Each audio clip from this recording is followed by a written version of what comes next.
마태복음 13장 10절부터 17절까지 봉독하겠습니다. 제자들이 다가와서 예수께 여쭈었다. 어찌하여 그들에게는 비유로 말씀하십니까?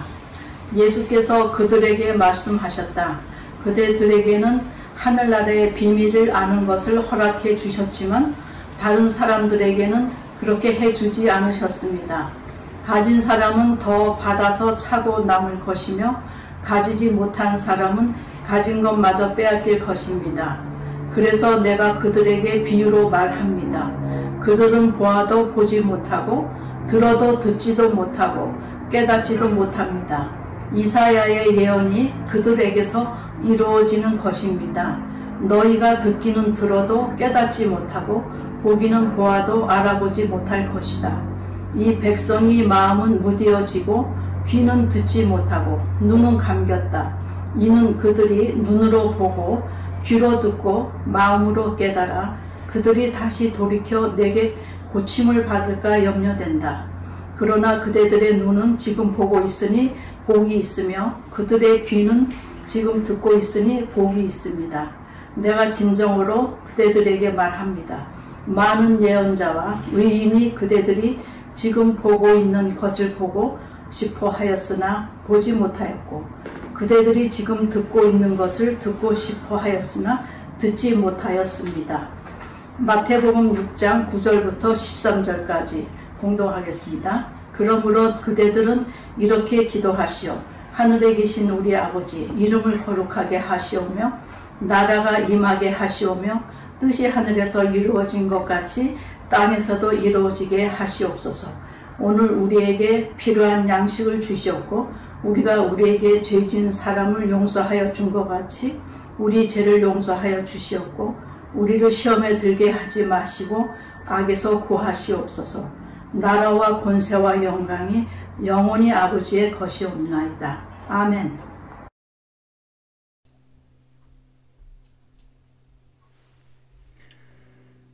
오늘은 다 아시는 하나님께 드리는 기도 시리즈 7번째이고 주기도문에 관한 5번째 설교를 하겠습니다.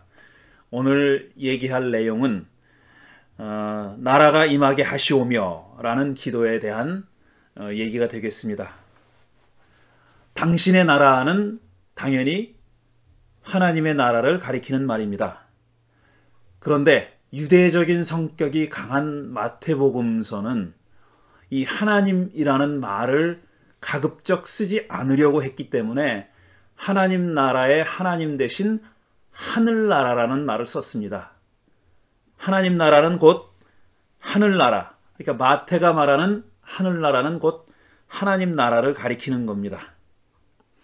당시 유대인을 포함해서 대부분의 그 고대인들은 신이, 그러니까 하나님이 하늘 어딘가에 계시다고 그렇게 믿었습니다.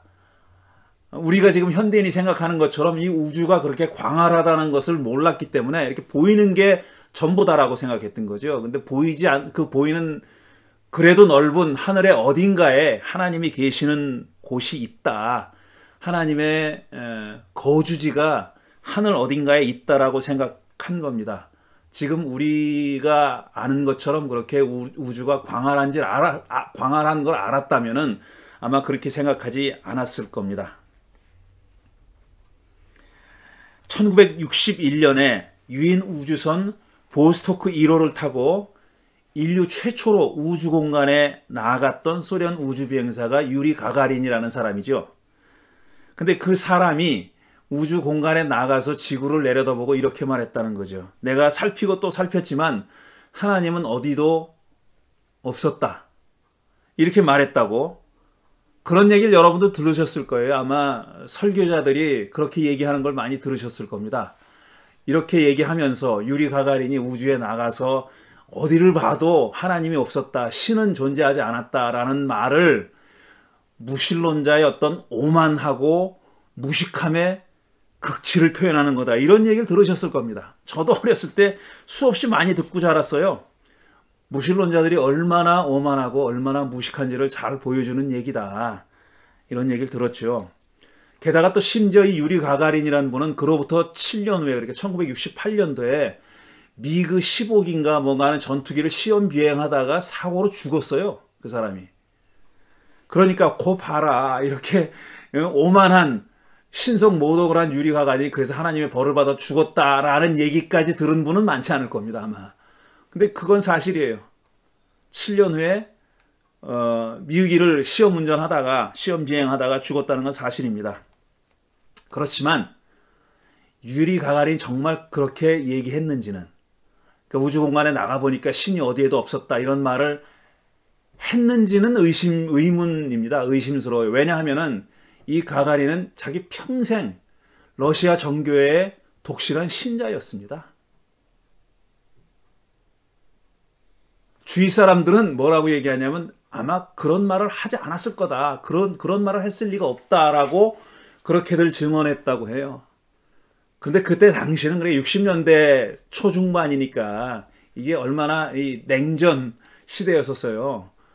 그러니까 아마 소련 공산당이 유리 가가린이 그런 말을 했다고 선전했을 가능성이 있다고 봅니다. 좌우간 다른 복음서들은 다 하나님 나라라고 표현했는데 마태복음만은 하늘나라라고 표현했기 때문에 사실 마태의 잘못만은 아니지만 좀 두 가지 정도의 오해가 생긴 거죠. 그러니까 지금도 하나님이 하늘 어딘가에 계시다고 그렇게 믿고 있는 사람들이 있습니다. 그런 오해가 마태 때문에 생겼고 하나님 나라를 굳이 하늘나라로 표현했기 때문에 그런 거고요.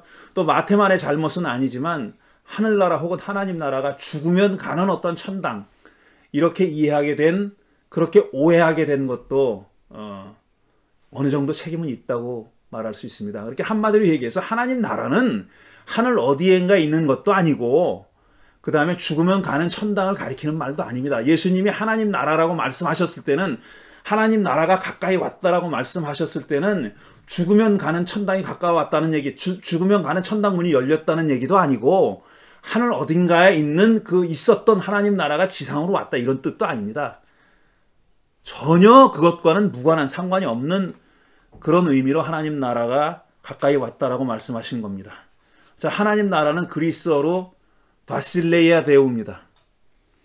바실레이아라는 말은 킹덤이에요. 왕국을 가리키는 말이에요. 그러니까 우리말로 굳이 번역하자면은 하나님의 왕국이고, 그래서 영어로도 킹덤 오브 갓이라고 번역하잖아요. 킹덤 오브 갓, 하나님의 왕국.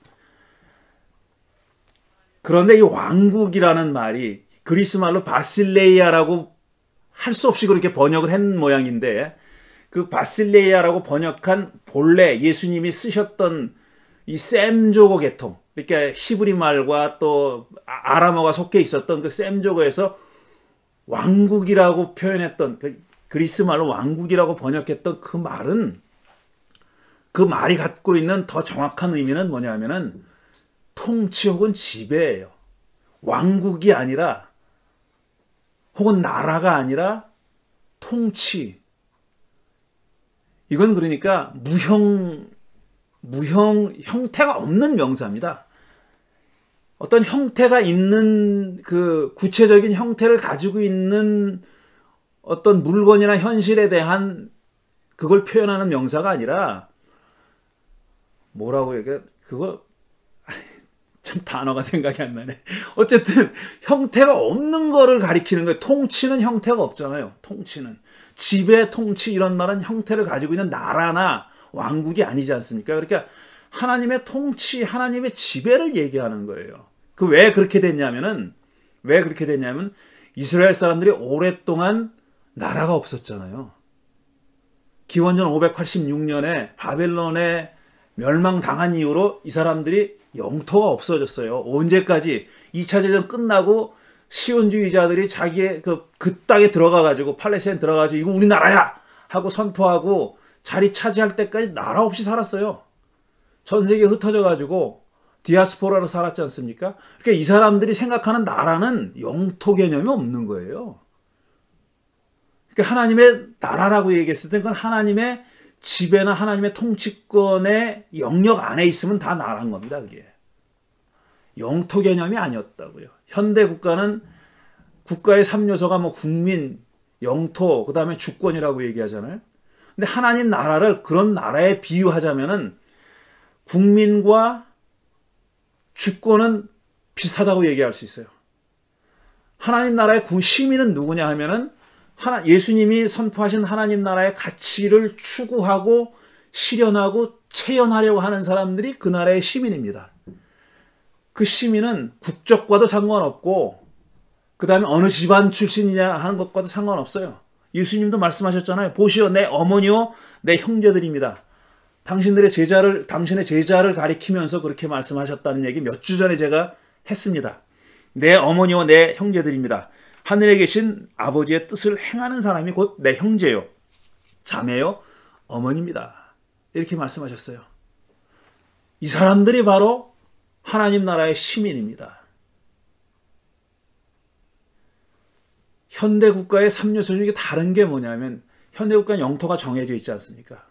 제국주의 시대도 아니고 영토를 무작정 확장하던 무한정 확장하던 시대가 아니고 지금 영토가 정해져 있잖아요.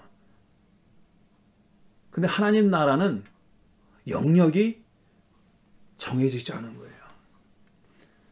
하나님 나라, 예수님이 선포하신 하나님 나라의 가치가 실현되는 곳은 곧 하나님의 주권이, 하나님의 지배가 실현되는 곳입니다. 그건 무한정으로 확장될 수도 있고 또 무한정으로 축소될 수도 있어요. 그런 개념이에요. 이건 어떤 나라에 속한 것도 아니고 국가에 속한 것도 아니고 어떤 특정한 사람들이 그 나라의 시민이 될 수 있는 자격을 갖고 태어나는 것도 아니에요. 하나님 나라의 시민이라는 것은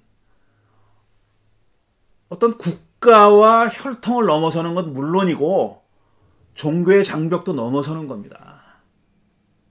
우리가 지금 기독교인이라고 해가지고 하나님 나라의 시민이라고 자신한다? 웃기는 소리예요. 저 사람은 종교가 다르기 때문에 하나님 나라의 시민이 아니다? 웃기는 소리예요.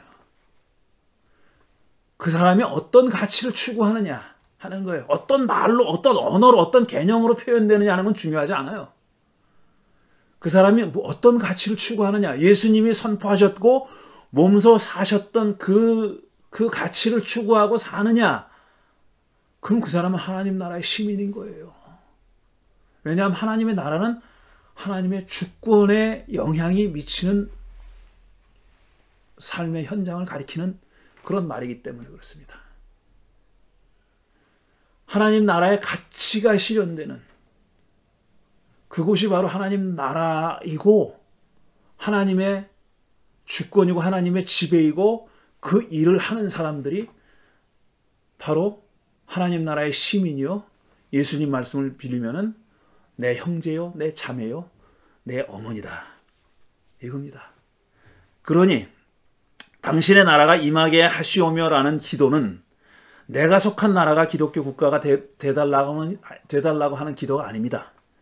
내가 살고 있는 도시가 하나님께 바쳐지는 도시가 되게 해달라는 기도는 더더욱이 아닙니다. 그리고 내가 사는 도시가 거룩한 도시가 되게 해달라고, 소위 성시화 운동하는 사람들, 전혀 번지수를 잘못 찾는 거예요. 내가 살고 있는 LA라는 도시가 기독교인이 늘어나가지고 거룩한 도시가 되게 해달라, 이런 거 아니라고요. 그게 하나님 나라가 임하게 해달라는 그런 기도의 내용이 아니라는 얘기입니다. 다만 우리가 살고 있는 우리의 삶의 현장에서 하나님의 말씀이 추구되고 실현되고 예수께서 선포하신 하나님의 나라의 가치를 실현하는 사람들이 늘어나는 것, 그걸 얘기하는 거예요. 또 숫자가 늘어나는 게 아니라 그런 가치를 실현하는 사람들이 좀 더 진지하고 최선을 다해서 그야말로 헌신하면서 그런 가치를 실현하는 현장이 바로 하나님 나라다, 이겁니다. 2세기경의 초대교회는 4세기 넘어서서는 많이 달라졌지만 2세기, 2, 3세기경의 초대교회는 이 사실을 분명히 알았던 것 같아요. 그 초대교회의 교인들은 이 사실을 분명히 알았어요. 그래서 믿는 사람들의 숫자가 늘어났다는 얘기를 사도행전이 하고 있지 않아요. 근데 믿는 사람들의 숫자가 늘어난다는 얘기는 교인 숫자가 늘어난다는 얘기만은 아닙니다. 그런 예수의 가치를 실현하는 사람들이 늘어났다는 얘기예요. 예수님이 요한복음 5장 19절에서 이런 말씀을 하셨어요. 굉장히 의미심장한 말씀입니다. 내가 진정으로 그대들에게 말합니다. 아들은 아버지께서 하시는 것을 보는 대로 따라할 뿐입니다. 이렇게 얘기했어요. 아들, 당신은 뭐냐 하면은, 당신이 하는 일은 뭐냐면 아버지께서 하시는 일은 그냥 따라하는 것 뿐이다 이겁니다. 뭘 새롭게 창조해내는 게 아니라, 새로운 일을 시작하는 게 아니라 아버지께서 하시고 내내, 그러니까 창조 이래 하시고 계시는 일을 그냥 따라하는 것 뿐이다 이렇게 얘기했어요. 아무 것이나 마음대로 할 수 없습니다. 그렇게 하지도 않습니다.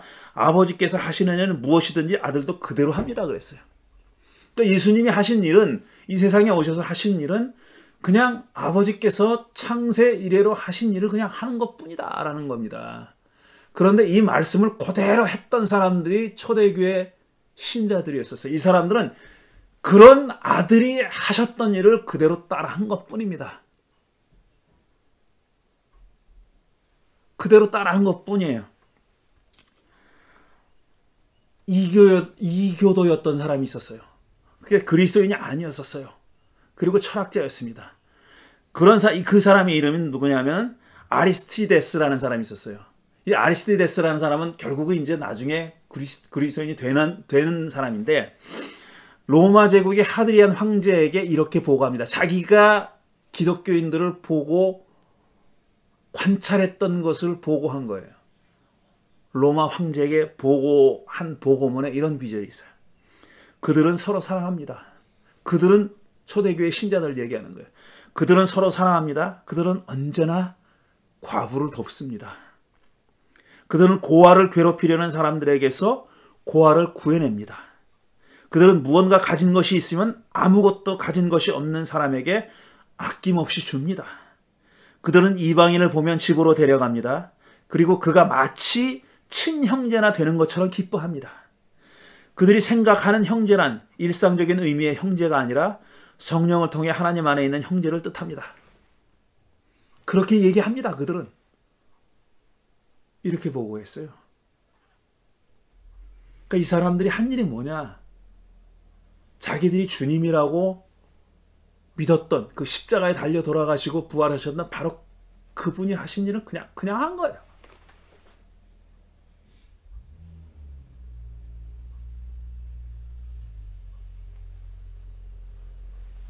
이 사람들은 그게 하나님 나라의 시민이 할 일이라고 생각했던 겁니다.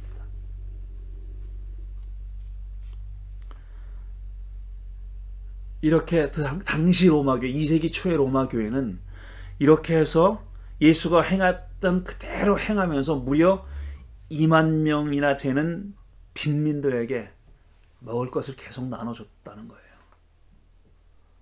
초대 그리스도인들이 무슨 떼부자가 있었겠습니까? 무슨 대단한 권력을 가진 사람들이 있었겠어요? 여유 있고 남아 돌아가는 사람들이 얼마나 됐겠어요? 자기들도 궁핍한 처지에 사는 사람들이, 그저 하루하루 근근히 살아가는 사람들이 무려 2만 명이나 되는 빈민들을 먹여 살리더라는 거예요.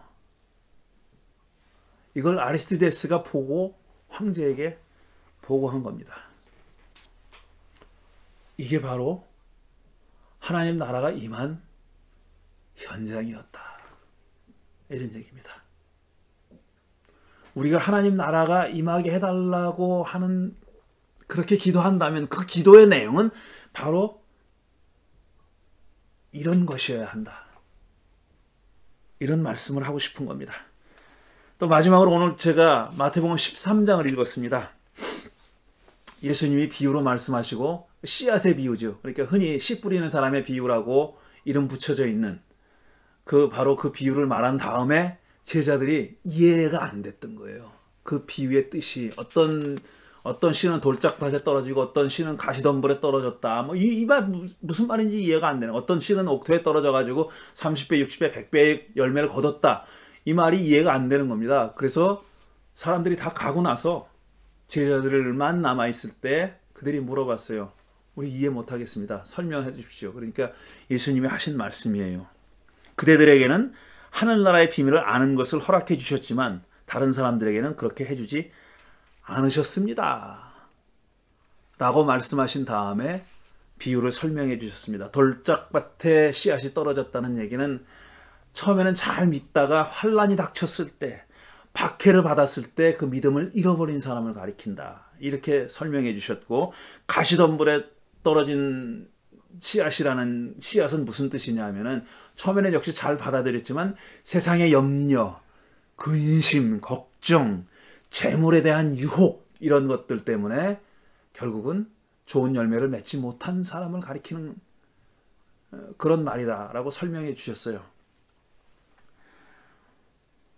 이 예수님이 그 비유를 설명해 주시기 전에 하신 방금 읽어드린 그 말씀, 그대들에게는 하늘나라의 비밀을 알려주셨지만 허락하셨지만 비밀을 아는 것을 허락하셨지만 다른 사람에게는 그게 비밀이다라는 말씀은 오해의 가능성이 있습니다. 소수의 선택된 사람들에게만 마치 하나님 나라의 비밀이 알려졌다는 것이, 그렇게 하는 것이 옳다는 듯이 그렇게 오해할 가능성이 있어요. 이거 얘기가 긴데 얘기 다 생략하겠어요. 길게 얘기하지 않겠어요. 결론은 뭐냐 하면 이겁니다. 누가 가로막어서 그 사람이 비유의 뜻을 이해하는, 하나님 나라를 그렇게 알고 깨닫고 이해하는 것은 누가 가로막어서가 아니라는 거예요. 그걸 가로막은 자는 누구냐? 다름 아닌 자기 자신이다 이 얘기입니다. 자기 자신이다 이거예요. 그래서 두 번째로 얘기한 가시덤불에 떨어진 씨앗, 이 사람들의 주로 이 사람들에 대해서 얘기하는 겁니다. 그러니까 세상에 근심과 염려, 그 다음에 재물에 대한 유혹 때문에 하나님 나라를 향한 눈을 막고 귀를 막은 사람들 얘기하는 거예요. 그걸 누가 막았느냐? 다른 사람이 아니에요. 귀신 사탄도 아니에요. 자기 자신이 가로막은 거예요. 자기 자신이 막은 겁니다.